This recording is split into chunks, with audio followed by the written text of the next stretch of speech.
নমস্কাৰ আপোনালোকে চাই আছে এনি নিউজ লাইভ আৰু ষ্টুডিঅ'ত মই প্ৰিয়মজ্যোতি হাজৰিকা লৈ আহিছো এই মুহূৰ্তৰ এক বিগ ব্ৰেকিং নিউজ পুৱা লামডিং ৰেলৱে মাংগলিক প্ৰবন্ধকৰ কাৰ্যালয়ত অগ্নিকাণ্ড লামডিং ৰেলৱে মাংগলিক প্ৰবন্ধকৰ কাৰ্যালয়ৰ দ্বিতীয় মহলাত অগ্নিকাণ্ড আৰু জুইত জাগল সামগ্ৰীসহ নথিপত্ৰ আৰু জুই লগাৰ প্ৰকৃত কাৰণ এতিয়ালৈকে জানিব পৰা হোৱা নাই আৰু অগ্নি নিৰ্বাপক বাহিনী উপস্থিত হৈ অগ্নি নিৰ্বাপন কৰা বুলি জানিব পৰা গৈছে আমি জনাই আছো এই মুহূৰ্তৰ এক ডাঙৰ খবৰ বুলি ক'ব লাগিব কিয়নো পুৱা লামডিং ৰেলৱে মাংগলিক যি প্ৰবন্ধক আছে তাৰ কাৰ্যালয়ত অগ্নিকাণ্ড হোৱা বুলি আমি জানিব পাৰিছো আৰু আমাৰ হাতত যি ভিজুৱেল আছে আমি আপোনালোকক দেখুৱাই ল'ব বিচাৰিছো ইয়ালৈ আহিছে এই মুহূৰ্তৰ এক ডাঙৰ খবৰ বুলি ক'ব লাগিব কিয়নো পুৱা লামডিং ৰেলৱে মাংগলিক প্ৰবন্ধকৰ কাৰ্যালয়ত অগ্নিকাণ্ড আৰু লামডিং ৰেলৱে মাংগলিক প্ৰবন্ধকৰ কাৰ্যালয়টোৰ দ্বিতীয় মহলত অগ্নিকাণ্ড হোৱা দেখিবলৈ পোৱা গৈছে আৰু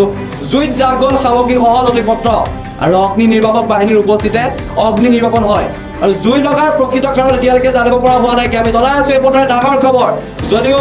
বিদ্যুৎ শ্বৰ্ট চাৰ্কিটৰ ফলত জুই লগা বুলি সন্দেহ কৰা হৈছে এক ডাঙৰ খবৰ বুলি ক'ব লাগিব পুৱা লামডিং ৰেলৱে মাংগলিক প্ৰবন্ধকৰ কাৰ্যালয়ত অগ্নিকাণ্ড